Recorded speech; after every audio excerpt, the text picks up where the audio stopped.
All right, welcome back for part 2 of chapter 4. We're going to start talking about oxidation and reduction reactions. So the definition, when we talk about these, when you lose electrons, in whatever atom or ion or whatever you're looking at loses electrons, we call that oxidation. And when you gain electrons, we call it reduction. And so you can't have one without the other, because those electrons, they can't be created out of thin air, they can't disappear. They've got to be moving from one spot to another, so they have to go together. And so they're often called redox reactions because one thing's being reduced, one thing's being oxidized, redox reactions. And so if we look here at this example, we have calcium metal reacting with oxygen in the air. So we say the calcium metal is losing electrons to become calcium plus 2. The oxygen in the air is gaining electrons to become oxygen minus 2. And so that is how we form calcium oxide.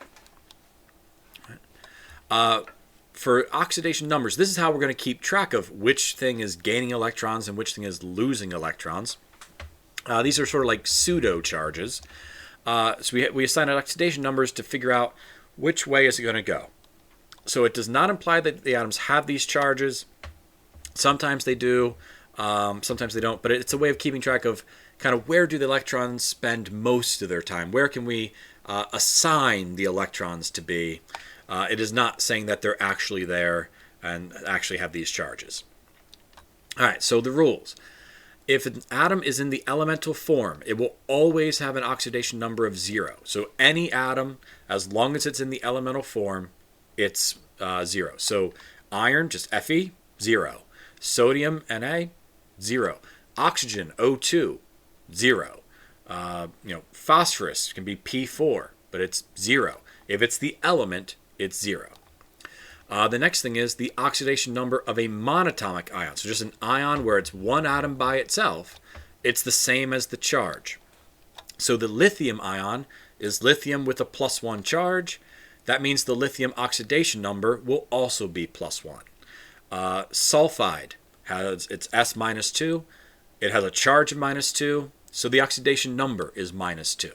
So when it's just a simple ion by itself, whatever the charge is, that's the same as the oxidation number. The number is the same, plus or minus. All right, now we get to the little bit more confusing parts. Nonmetals will usually be negative, but they can go positive. And so we need to be able to say, how can we figure some things out if there's more than one? And so we have a couple shortcuts that we use because they cover 99% of the cases. So it's oxygen. If it's in a compound, it is almost always -2. The only one you have to watch out for is the peroxide ion, where it's a -1 oxidation number. But again, that's in a compound. If it's oxygen as the element, 0. Hydrogen. When it's in a compound, it's usually +1 when it's connected to a nonmetal, or when it's in a polyatomic or in some complicated or a covalent molecule, it's usually +1. But if it's connected with a metal, if it's an ionic compound, where it's the anion, it's probably -1. But then again, hydrogen, the element, 0. Fluorine, if it's in a compound, it is always -1. No exceptions here. Just in a compound, -1. The other halogens are usually -1, except when they're in what we call oxyions. These are the polyatomic ions with oxygen. Things like chlorate, chlorite, perchlorate, bromate, where ClO3 minus, BrO4 minus. Those ones we're going to have different numbers, and we'll talk about how to get them in just a moment here. But these, the oxygen and the hydrogen one especially, if you can use those two assumptions correctly, you will take care of 99% of your problems right there. And then if you have one more element you got to assign an oxidation number to, it's going to be pretty easy. All right, and here's how we do that last bit.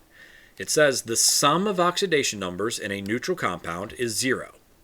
The sum of oxidation numbers in a polyatomic ion is the same as the charge. In fact, that second one is what we need, that the sum of the polyatomic, or the sum of the oxidation numbers, we can just say it must equal the overall charge. If the overall charge is 0, it must equal 0.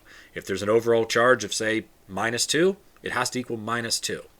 And we count every atom, no matter how many subscripts. So if it's, say, ClO3, we have to say, okay, there's 3 oxygens. We have to count it, the oxygen number 3 times. So that's what it means about counting every atom. So we're actually going to do a quick example here, just because I think that would be helpful. So let's go ahead and do that ClO3 minus, the chlorate ion. So if we have ClO3 with a -1 charge, what we said is, okay, chloride might be -1. It's a halogen. Oh, but it's with oxygen.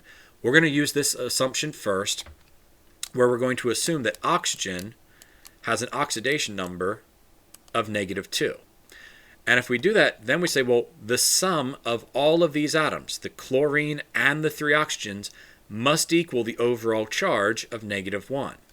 So we're going to have the chlorine number that we don't know yet, plus all 3 of the oxygens, which we now know, or we're assuming, is -2, must equal -1. And then if you remember, hopefully, your middle school algebra, well, that means chlorine plus -6 must equal -1. That means the chlorine in this case must equal +5. And it is kind of convention that if something has a positive oxidation number, we do write the positive in front, just so we know that we didn't miss something or forget something. So we'd write chlorine is +5, oxygen is -2. That's how this one works. And we can double check 5, and then -2, -2, -2 is, 5 minus 6. Yeah, that is -1. That's how we can double check. Just like balancing, we can go back and make sure everything works out the way it's supposed to. All right. Now, the next thing we're going to talk about here are displacement reactions.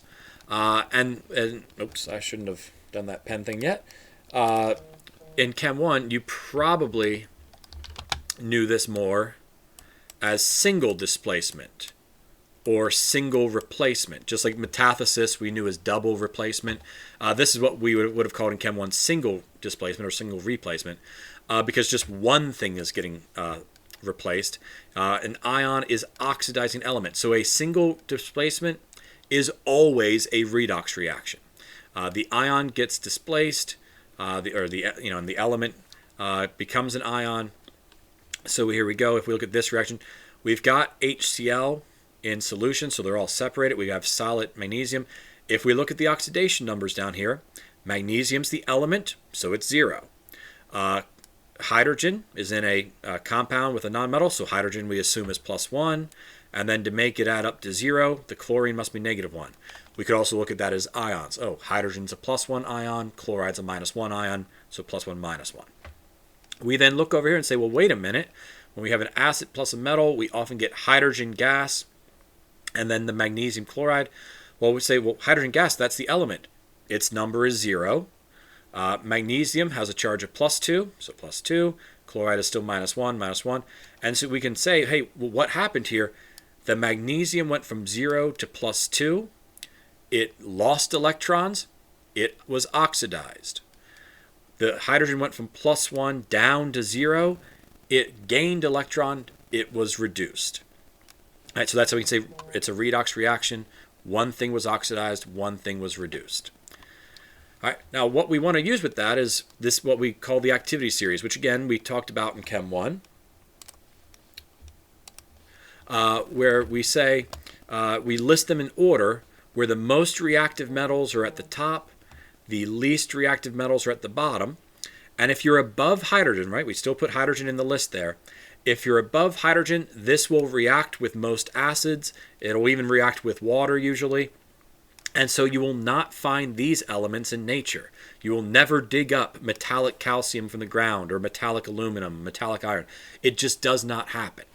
But the ones below hydrogen won't react normally with acids, or at least they won't react to produce hydrogen gas. And so you can find gold in the ground. You can find silver or copper. Now these will react with some acids if it's a special mix, but they won't form hydrogen. They won't do a single replacement reaction. So that's just a little thing on the side there. So we can see a little bit closer what's happening here. So say we had this. What if it's not reacting with an acid? Well, we can just say the elements that are higher on that list are more reactive, so they're going to want to be the ions, and the element that are lower on the list will want to be the element. And so you can say if the element that's coming in is higher up on the list than what's in the compound, that reaction is going to happen so that it switches. So here we have silver nitrate as if reacting with copper metal. And so we go back to our list. Is copper higher than silver on the list? Yes, it is. So because copper's higher up, it's a more reactive element. It's going to want to be an ion more, so it will replace. And so what's going to happen is the copper is going to give up the electrons. It's going to be oxidized. The silver is going to gain those electrons and be reduced. And so now in solution at the end, you're going to have copper nitrate instead. Notice the particle view, how it changes for the 2-to-1 ratio for those charges. And you would get silver metal starting to form on the surface. And so what often happens is it kind of coats the surface until it completely covers. And then even though there might be more copper, if it's buried under the silver, it can't react. But we can actually see that here in the reaction. If the silver is growing on the outside, that's why the outside looks like it's getting fuzzier. That's the silver growing out. If there's copper 2 plus in solution, well, copper 2 plus is known for having a nice blue color. We can see the blue color forming in the solution. So we can, based on the observations and based on that activity series, we can say that, yeah, this reaction is definitely going to happen because copper is more reactive than silver. All right, we're now moving on to molarity. So this is where we're going to talk about, again, just like in Chapter 3, the quantities of chemicals. But this is, again, specific to aqueous solutions. So molarity is how we're going to measure our concentration. How much of the solute is dissolved in a given amount of the solution.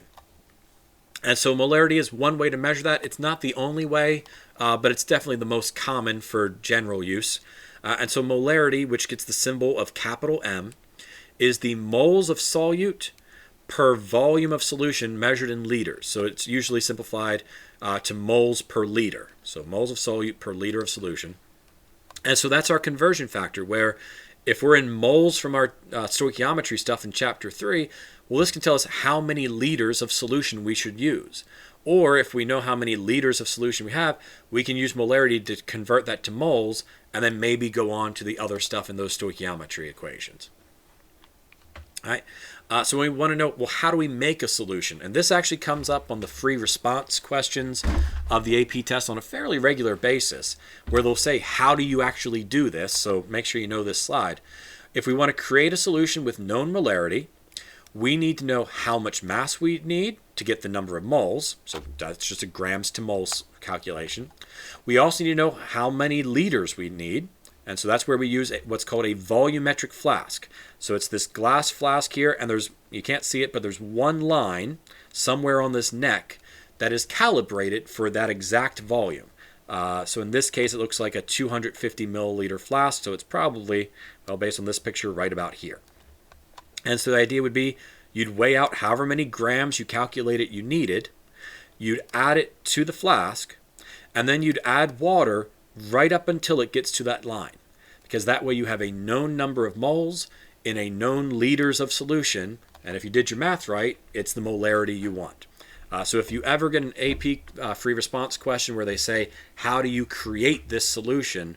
The key word is volumetric flask. They want to see volumetric flask because that's how you're telling them, I know that this is going to control how much volume of solution I have. All right, for dilution, well, what if you already have a solution, but you need to make it less concentrated? The idea is, well, we need to use maybe two volumetrics, where we can say we'll know how much solution we start with, and we start with a small amount of our concentrated one, and then again, we add water up to the line to water it down. Dilution is just watering things down. All right, so if they said, hey, we want to start with a 1 molar solution, but we want to end up with a 0.1 molar solution, we say, okay, that's 10 to 1, or it's 10 times less concentrated. So we want to take 25 milliliters and then add water to make it 250, because 25 to 250, that's also 10 to 1. But to help us with that math, in case, well, what if the numbers aren't so nice, we have an equation for that. And so we use this equation. And I know when I teach this in Chem 2, I use 1s and 2s. The book here uses C's and D's. it's equivalent. It doesn't matter. I'll probably say 1 and 2 here, even though it says C and D. But it would be M1 V times V1 equals M2 times V2. Or they say the concentrated, or what you start with, that's why I call it 1, will equal the dilute, what you end with. So that's where, for me, that's the 2's. They remind you here that the molarity times the volume in liters will equal moles. But the nice thing here is, as long as your volumes are in the same unit, it'll cancel out. So a lot of times the volumes are still in milliliters, but as long as they match up, it's okay. So that what you're often figuring out is this VC or V1. How much of this starting concentrated solution should you use to end up with a desired molarity and a desired volume of the less concentrated one? So here, if you plug in that previous slide, they would say, okay, if I want to end up with 250 milliliters of a 0.1 molar solution, how much of the 1 molar solution should I plug in? So you'd plug a 1 molar here, 0.1 molar here, 250 milliliters here, and when you rearrange to solve for VC, you'd get 25 milliliters. That's why they use 25 to start with. All right. We can use this, as you've kind of seen, with stoichiometry, where we've had before that we can go from grams of a substance to moles of that substance, and then use our balancing coefficients to go to moles of something else. But now what we're saying is, hey, we don't have to necessarily go to grams again. What if we're using a solution? Lots of reactions use aqueous solutions. Well, that's where this branch of the path is going to go, where we can use the molarity of that solution to find out how much volume of that solution should we use to make sure the reaction doesn't have too much excess of one thing, or make sure we're using the right amount not to waste any chemicals. We can also go the other way, that if I have some volume of a chemical and I know its molarity, how many moles would that give me? So how many grams of the other chemical do I need? Or how many grams of product should I expect to make? So it's just another branch on the chart that we can use to figure out how much chemical should we use in a reaction. Now this branch off to the left is a little bit different. It's for how can we find the molarity if we get to moles and then we know how much volume we use, because we have moles and volume, put that together to get molarity. Well, why would we need this? Why would we ever have a reaction where we don't know the molarity? And actually that comes up a lot. It's when we have an unknown, where we say, hey, I found this unlabeled chemical in the back, or I know what chemical it is, but I don't know how much is in there. How can I figure that out? And so that leads us to this next part, a titration. A titration is this analytical technique where we can calculate the concentration of a solute if we don't know how much is in there to begin with. So as an example here, a very common form of titration is an acid-base titration, where they'll say, okay, for example, let's put 20 milliliters of an acid in there. They add an indicator that will tell us when we're done. We use a known concentration of sodium hydroxide in a burette. We then slowly add it little by little until that indicator changes color to let us know that the reaction's done. We know where we started. We know where we ended. That means we know how much volume of base we added. And when we do that, we can say, okay, let's do some math. If I know how much volume of base I had, and I know what molarity, I know how many moles I added. And if I know how many moles I added, well, then I can use the coefficients of the balanced reaction to figure out how many moles of acid I had. And if I know how many moles of acid I have and how many liters of acid I had, I've got the molarity of the acid. So it's a multi-step math problem, but it's just using the idea of stoichiometry and moles per liter for molarity. All right, so here's that kind of in flowchart form. So you take the volume of the standard solution that you needed, use its molarity to find out how many moles you added. You use your balanced reaction to get to moles of the unknown. And then you say, okay, if I know how much moles I had, I know how much volume I had, I can figure out the molarity of it. So just for some definition stuff, the one that you know the concentration is the standard solution. The reaction is complete at what we call the equivalence point. That's when, say, the acid and the base are exactly equal. We can't measure that directly because we never get it perfect because we're still adding one drop at a time. We can't add fractions of a drop. But we base it on the end point, which is when the color change happens. And if we pick the right indicator and our solution, our standard solution is in the right ballpark, then the end point and the equivalence point happen in the same drop of solution that we add. And so we call that pretty good. We still usually do 2 or 3 experiments to make sure they agree with each other. We'll be doing multiple titrations during the course, so you'll get a lot of practice with this. But that's how we use molarity, or use this experiment to find the unknown molarity of a compound. All right. That's the end of chapter 4. So like I said, you saw it's lots of different topics, but they all had that same thing in common about stuff being dissolved in water. So I'd say go ahead, maybe rewatch the video in small chunks, and as you copy your notes down, or find things that you might have missed going through the first time.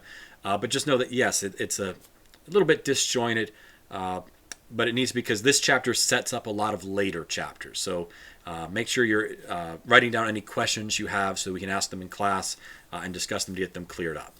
All right, have a good day, everyone.